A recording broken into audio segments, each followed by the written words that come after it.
దేవుని కనపరిచిన వారిని, ఆయనలో స్థిరంగా నిలిచిన వారిని దేవుడు విడిచిపెట్టేయలేదు.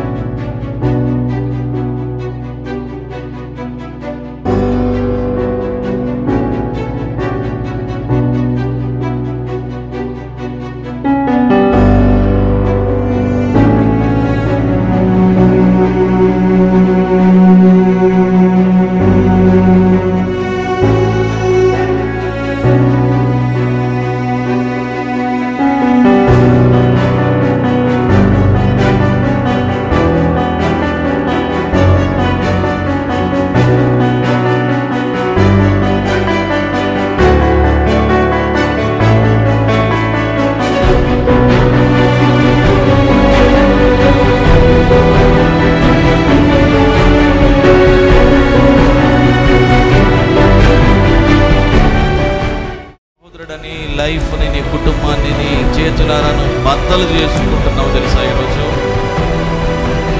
నువ్వు పాడు చేసుకుంటున్నావు తెలుసా? ఈరోజు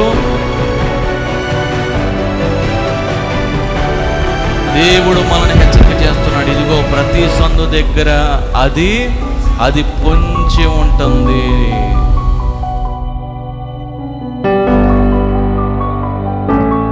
నీ లైఫ్ మొత్తం లాగేయడానికి, నీ ఆనందం అంతా లాగేయడానికి,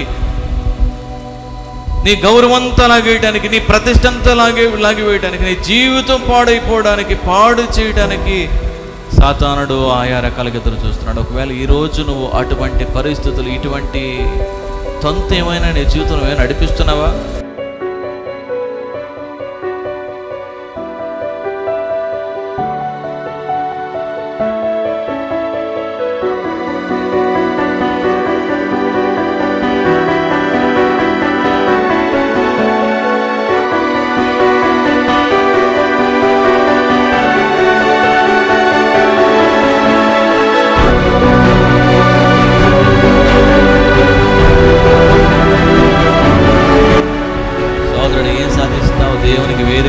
దేవునిలో నుండి వేరైపోయి, సహవాసంలో నుండి వేరైపోయి, క్రీస్తులో నుండి నీ జీవితాన్ని నువ్వు వేరుపరిచేసుకునేవి నువ్వేం సాధించగలవు? నువ్వేం చేయగలవు?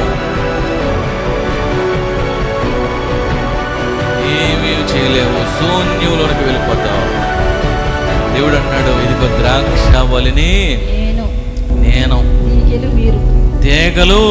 తీగలు మీరు, నాలో మీరు ఉంటే నా యందు మీరు నిలిచి ఉండండి. అప్పుడు నేను మీ యందు ఏం చేస్తాను తెలుసా? నిలిచి ఉంటాను.